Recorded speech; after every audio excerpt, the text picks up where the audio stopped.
Good evening and a very warm welcome to RwandaTV News with me, Ethan Tashobia. Let's start it off from Gako. This Thursday, President Paul Kagame and the Commander-in-Chief of the Rwanda Defense Force met with cadet officers at the Rwanda Military Academy in Gako. Dressed in a military fatigue, President Kagame addressed cadet officers under training while observing measures to control the spread of COVID-19. The Commander-in-Chief was accompanied by members of the RDF High Command, including Defense Minister Major General Albert Murasira. President Kagame explained why cadet officers undergo rigorous training before being dispatched. Don't take things for granted. Be aware, wake up, be alert, and that after all, life is not as smooth as we all want it. You meet those obstacles. It's creating those obstacles that you are likely to meet, so that when you meet them, you overcome them with ease, with more ease than it would have been if you hadn't been taken through this and practiced it.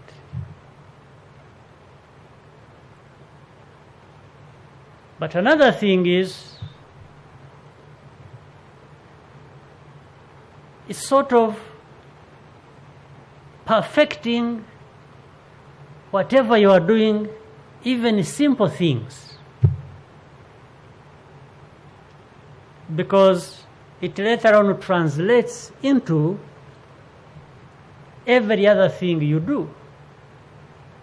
Meaning, yawakubwiye chihagarara weme uniform yawe yugorore iche, walk properly. It gives you confidence. It is taking you to a level where, yes, if I'm walking, why don't I walk straight? Why don't I have this pride in me that I'm upright? Short or tall, you are upright. But if you want, it then goes back to something else. For you who are doctors, who are training to be doctors, who are training to be engineers, trying to be whatever. It's like telling you, when you are a doctor, study medicine, study as much as you can, know as much as you can, practice as much as you can, but in that practice, do the best thing you can do.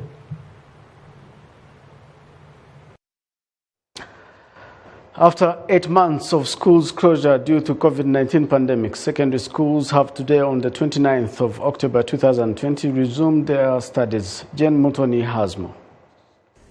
At Kigali Regional Stadium in Kigali City, students are boarding buses to school. Before the COVID-19 pandemic, students used to board buses to school from Nyabugogo bus terminal in order to avoid the congestion that would lead to possible spread of coronavirus. Students are boarding buses at the Kigali Stadium while adhering to the COVID-19 preventive measures by washing their hands with sanitizer, wearing face masks, and also offering consent for measuring their body temperature before being directed to their respective school buses. Some of the students are excited to go back to school after staying home for 8 months due to the COVID-19 pandemic. It's been 8 months without going to school, and I'm really excited to go back to my studies while looking forward to acquire more knowledge. It's really a good thing that we are now going back to school, because we have missed so much during this year due to the COVID-19 pandemic. I could have finished a year of my studies if it wasn't for the lockdown, but now that we've resumed, I'll be able to complete my studies sooner. On one hand, bus companies have made sure to distribute adequate buses on every bus station in order to avoid congestion of students while boarding buses to go to school. We have up to 45 buses with 50 seats for each student to occupy. We have ensured that no congestion will occur by arriving early at the stadium and waiting for them to arrive versus before when they could pile up waiting at bus stations. Parents are highly impressed with the preparation of transportation service made for students to go to school while adhering to the COVID-19 preventive measures. Our children had started growing tired of staying home and constantly being told to revise from home. This is really a good thing, seeing them go back to school with a secure protocol during transportation to avoid the spread of COVID-19 virus while enabling them to resume their studies. Another preventive measure that has helped in preventing congestion was limiting parents from entering the bus station together with their children so as to ensure that proper security and protocol is carried out as they go to their schools, leaving their parents behind. The spokesperson of Rwanda Utilities Regulatory Authorities, Anthony Kuramba, says the measures taken for students to board school buses at the stadium was taken in order to mitigate the congestion that might occur as it used to at Nyabugogo bus station. We are doing our best to ensure that COVID-19 preventive measures are adhered to by making sure that students are very well supervised through protocols by which they are directed where they are supposed to first wash their hands with soap or sanitizer if they have, and then proceed to get their tickets as they board their respective buses with the help of RURA and police in case of any challenge while going to school. Each bus is departing from the station after getting fully occupied with students going to school. The head of Education Quality Assurance Department, Kajeruka Benjamin, noted that every head of school and education institution has been thoroughly trained on how to handle students as they get back to school while adhering to the COVID-19 preventive measures. We have ensured that each and every boarding school has a place where students have to wash their hands with soap or sanitizers as instructed through the COVID-19 preventive measure policy, hence implemented. The Director General of Rwanda Biomedical Center, Dr. Sabin Sabimana, says more policies are to be implemented in case of any effect of the COVID-19 virus. It is true that schools have reopened and we are very well prepared to welcome them back. We've observed recently that some of the schools that reopened face the issue of increased COVID-19 virus cases, leading to them being closed again, which is why in that sense we are making sure that we are ready with a mindset of not seeing this process in a lens of delayed studies, but rather a form of protection for the students as we fight the spread of the coronavirus. Only students in Senior 3, 5 and 6 are resuming their studies, together with all teacher training schools and technical school students in the 3rd, 4th and 5th year. On the 30th October 2020, all students in Nyaruguru and Nyamagabe district located in Southern Province, as well as in Rusizi and Nyamasheke district located in Western Province shall embark on their studies. Jane Mutoni reporting for RTV. Good report there, Jane Mutoni. Moving on, Infrastructure Minister Ambassador Claver Gatete says the Rwandan government's decision to use atomic energy in the country's development will make it easier to achieve the country's 2050 vision. His statement follows the decision by the cabinet meeting on 27th this month approving a presidential order establishing the Rwanda Atomic Energy Agency. We have more. With the experts in the field of uranium mining that provide high-quality level of atomic energy for various development projects, the Ministry of Infrastructure says that Rwanda is preparing a study on how to set up a plant that will process the rock to produce the energy that the country needs to reach the 2035 and 2050 targets. Various sectors, including medicine, will use this energy, according to Professor Emmanuel Dachemwa, a doctor at King Faisal Hospital.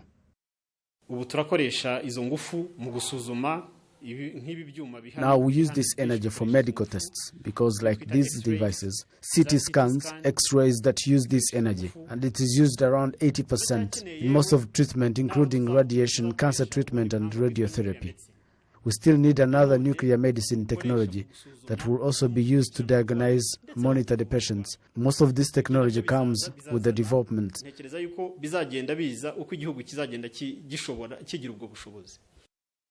In the energy sector, This technology will support the current government's ambition of transitioning to a low-carbon emission by generating and developing a nuclear power plant that is a clean source for energy considering its zero-carbon emission. According to Jean-Marie Karima, the chairperson of Rwanda Mining Association, this nuclear power is the answer to the challenges in the mining sector. Kurikije gahunda leta yifuza ko amabuye ducukura twayohereza hanze mu mahanga. Going by the government's plan to export the mineral we have already exported after the value added is often in need of electricity, and you know that we have continued to experience shortage of electricity, which makes it difficult and more expensive in terms of smelting and more.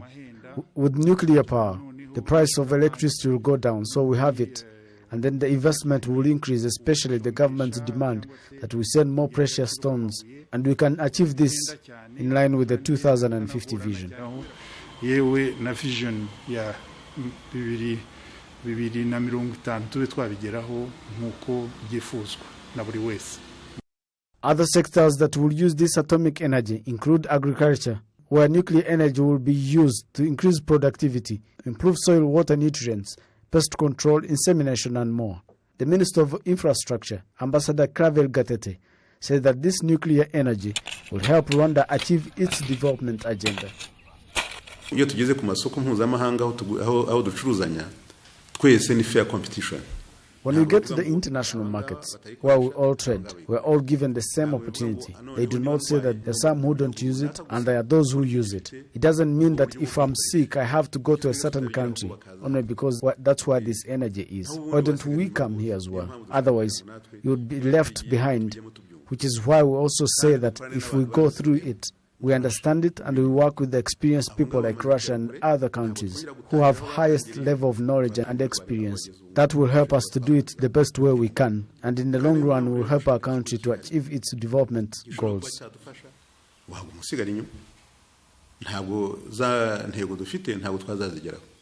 So far, 50 Rwandan students are studying atomic energy in different parts of the world. Earlier this week, the cabinet meeting approved a presidential order establishing the Rwanda Atomic Energy Agency, which is currently conducting a study on how uranium ore will be processed in Rwanda to set up a factory that specializes in processing it and produce atomic energy. Elsewhere, earlier this week, top genocide suspect Felicien Kabuga was transferred from Paris to The Hague for detention pending trial, as opposed to earlier announced decision to transfer him to Arusha. Now, earlier today, we spoke to Abubakar Tambadu, the registrar of the International Residue Mechanism for Criminal Tribunal, regarding this decision and much more. Mr. Abubakar Tambadu, many thanks for joining us here on RwandaTV News. It is my pleasure to be here today. So I understand a lot has been happening wherever you are in the Netherlands, The Hague, to be specific. Let's talk about the arrest. No, not the arrest of Kabuga, but where the process is right now. What next following his transfer from France to The Hague? Well, thank you for your question. I can confirm that following the arrest of Mr. Felicien Kabuga in France, and following his transfer to the mechanism on 26th October 2020, he has been transferred to the United Nations Detention Unit here in The Hague. And the next step in his case pretty much involves the scheduling of his initial appearance, that is his appearance before a judge to answer to the charges that will be read out to him. Now, the date and the modalities for this initial appearance haven't been set as yet, and this will be determined soon in due course. But we are working on arrangements to ensure that the initial appearance occurs as quickly as possible. What informed the decision? What made the decision to transfer him to The Hague and not Arusha, the best option, which was actually regarded the best option of the two? Well, as indicated in the decision of the judge who ordered for his temporary, I underscore the word temporary, transfer to The Hague, This is based on exceptional circumstances.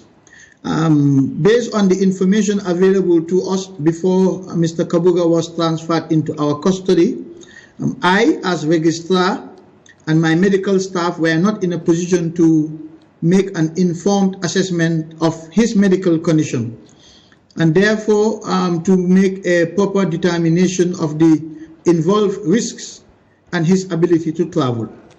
Now, given these reasons, the judge deemed that there were exceptional circumstances allowing for Mr. Kabuga's temporary transfer to the Hague branch of the mechanism, as his travel to the Hague will pose a lesser risk given the current situation in particular, so that a detailed medical assessment can also be conducted.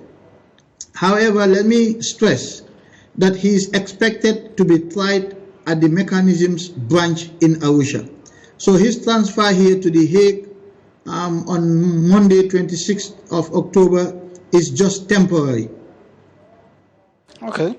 So there is a possibility that he, at some point, will be transferred to, Arusha, or is there also another possibility that he, at some point, will be transferred to Rwanda? Well, I can confirm to you that his trial is expected to be held in Arusha, where the Arusha branch of the mechanism is located. Mm-hmm. That is the situation for the time being, and this is what I can confirm to you.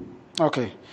During your visit, a recent visit to Rwanda, what are some of the things you saw? What some of the lessons you picked from your visit to Rwanda that is related to Kabuga's case? Well, perhaps allow me to say in more general terms that my visit to Rwanda has actually confirmed my long-held view that the government and people of Rwanda are quite supportive and cooperative of the cooperative with the mechanism. I have sensed a renewed sense of cooperation, of partnership, of interest in the work of the mechanism, particularly in light of the arrest of Kabuga. And I believe going forward, this cooperation, this partnership that already exists between Rwanda and the mechanism will only be strengthened. Okay. How can survivors of the 1994 genocide against the Tutsi trust the independence and the fairness of the mechanism?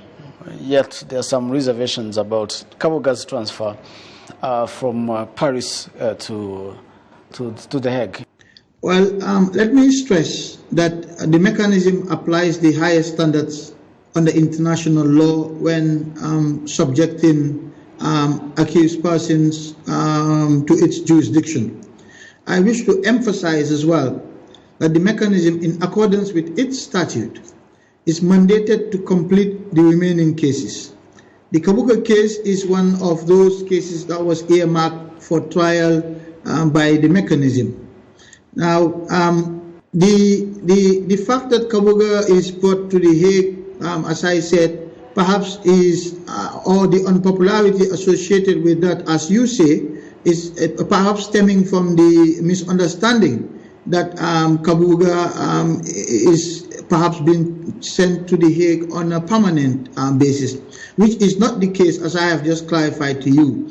His transfer to The Hague is temporary, is to enable my team make the necessary assessment about whether he is fit or the circumstances are conducive to enable him embark on an intercontinental travel, given the situation, given his own health issues, and also given the current pandemic.